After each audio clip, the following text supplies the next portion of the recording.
Allez, bienvenue au Salon du Bourget. On a le Rafale Marine numéro 41. Et j'ai la chance d'avoir volé dessus il y a maintenant un paquet d'années.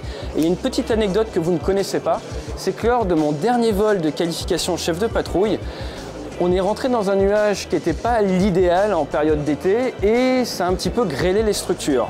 Or, le Rafale est fait en matériaux composites et il n'aime pas trop ce type d'interaction. Donc, en retour de vol, eh bien, l'avion est considéré rouge et le pilote rentre chez lui, tout se passe bien, va débriefer, fait sa vie. Moi, je suis allé fêter ma qualification et je crois, mon colonel, merci de nous avoir invités parce qu'on a ce passif quand même. Tout à fait. Il y avait 3 avions sur 4 délaminés, mais ça, c'est pour les spécialistes. Voilà, et donc, du coup, je vous ai un petit peu gâché la journée avec ce vol. Mais pas du tout, puisque vous nous fournissez le travail. Ça. Et sans vous, nous n'existerions pas. On a bien besoin de vous pour à la fois faire l'émission et puis nous pour avoir le plaisir de rentrer dans la matière et de réparer les avions. Et là-dedans, comme tu viens de le dire, effectivement, il s'agit de repérer dans le grêlage les impacts qui ont été réalisés profondément dans la structure et d'être capable de trouver des solutions de réparation avec le constructeur ou selon les capacités qui nous sont laissées de pouvoir assurer nous-mêmes les réparations.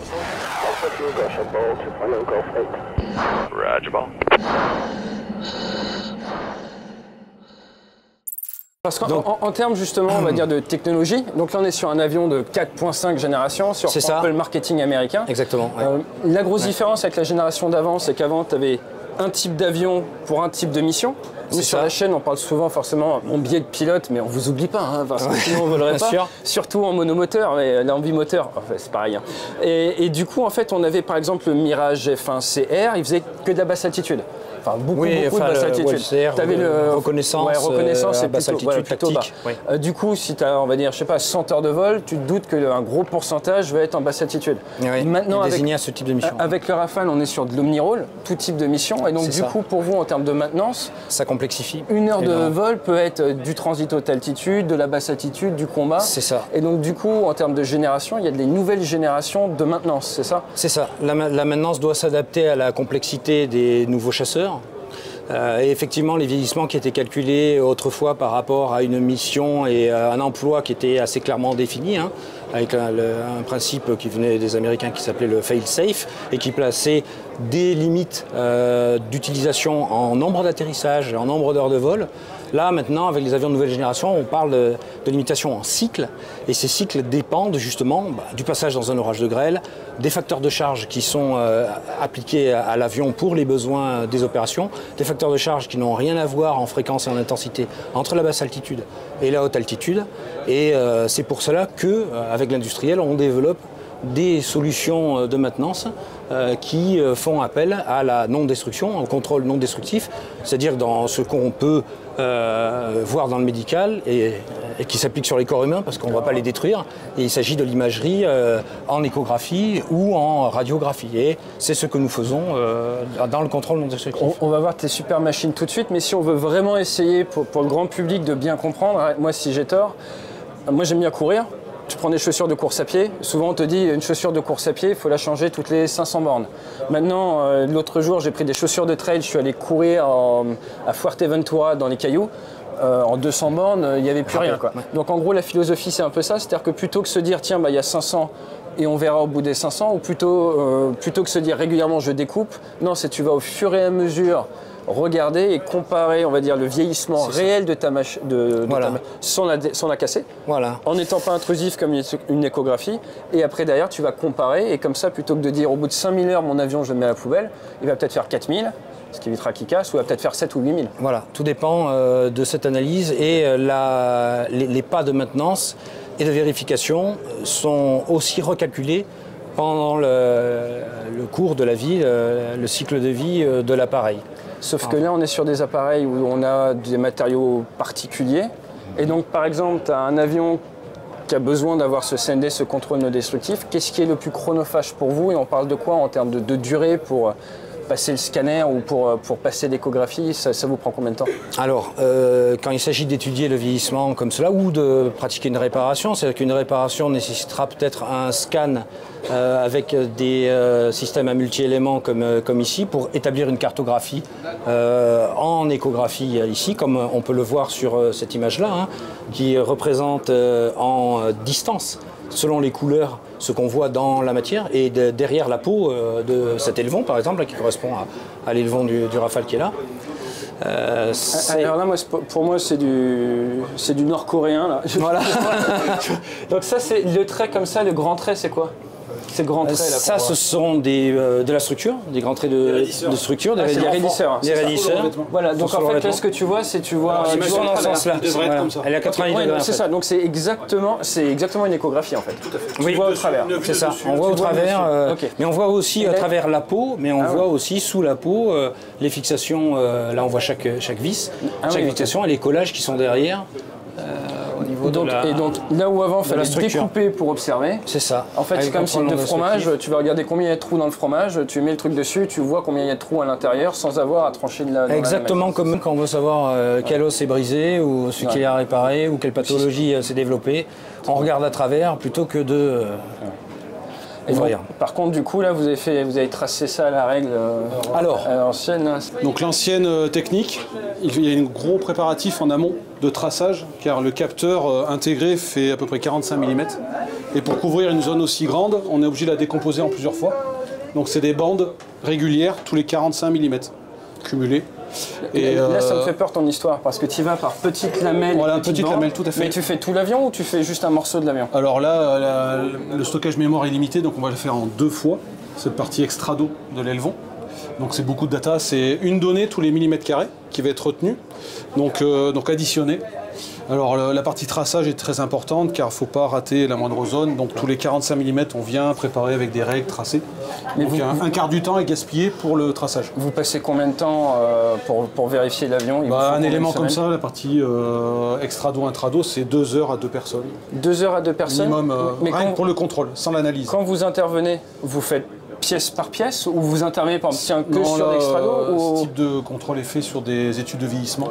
Donc là, c'est un échelon, enfin c'est à peu près 10% de la flotte qui est isolée et tous les 8 ans, 12 ans va être contrôlé avec des éléments, tout ce qui est éléments mobiles entre autres. D'accord. Donc tous les revêtements des éléments mobiles sont contrôlés, plus différents. Donc tu fais pas forcément tout l'avion d'un coup, tu vas faire des morceaux spécifiques. C'est des zones très spécifiques qui ont été étudiées. Très bien. Et donc ça représente des grandes surfaces, à peu près entre 30 et 40 mètres carrés, qui est contrôlé donc dans le revêtement. Je tiens à signaler qu'on trace les cartes avec exactement le même stylo. Donc je savais qu'il y avait beaucoup de liens entre mécano et pilote, mais j'ai passé des heures à tracer les 500 000 avec ça. Donc ça me fait plaisir de voir que c'était utile également chez vous et qu'on a les mêmes références. J'ai plus confiance. La solution proposée par Dassault, c'était de remplacer cette partie traçage manuel qui était très chronophage par un principe de lunettes à réalité augmentée.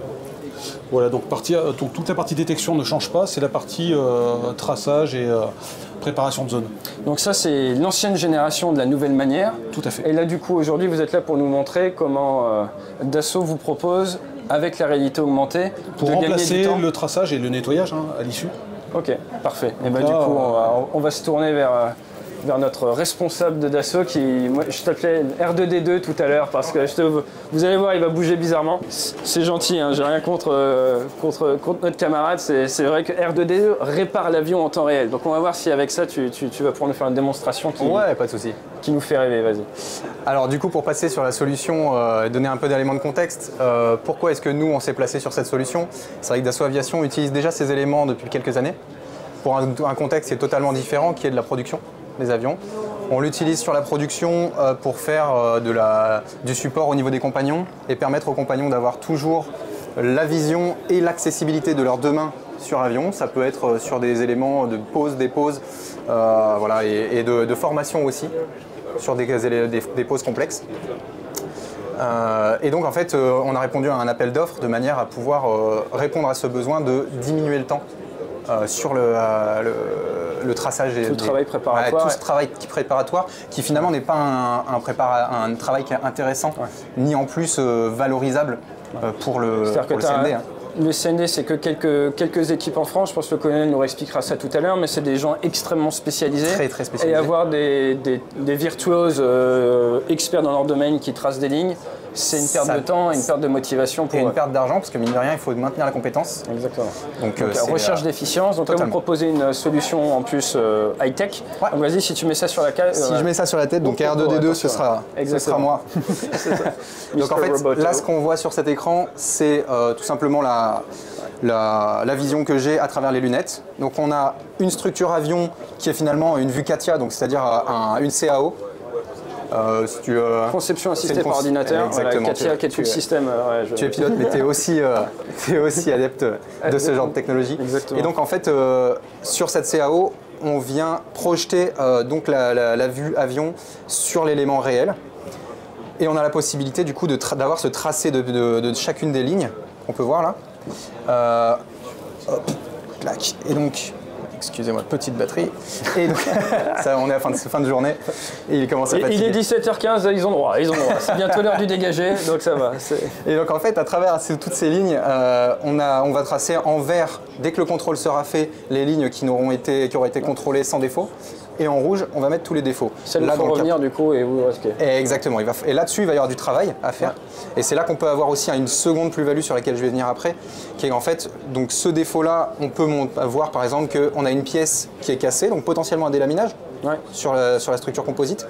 Mais une fois que toute la structure a été contrôlée... Ça va te faire le rapport, c'est ça? Exactement. Ah ouais, donc en fait, une fois qu'on a fait ça, on peut aller ici générer le rapport. Et donc ça va créer un rapport qui est à la fois synthétique, mais aussi qui a une reproductibilité entre tous les CND. Ouais. Et donc derrière, on peut aller faire du rétex, du retour d'expérience, de l'IA, en donnant toutes ces données-là. Et pour le constructeur tel que Dassault Aviation, tel que nous, ça fait de la data qui est très très intéressante pour adapter ensuite la maintenance.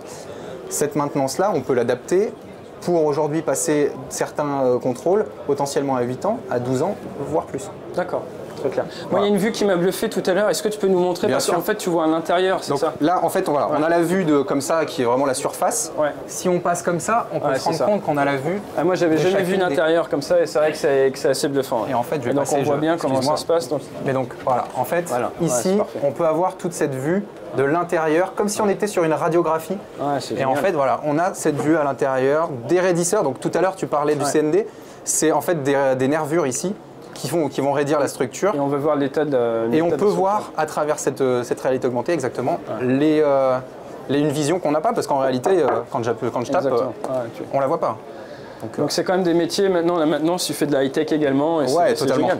Totalement. Et juste petite question, ces petites formes-là, est-ce qu'on peut savoir à quoi ça sert? Parce que alors, ce sont des formes qui sont particulièrement étudiées, dans un matériau particulièrement étudié, évidemment je n'en dirai pas plus. C'est ça.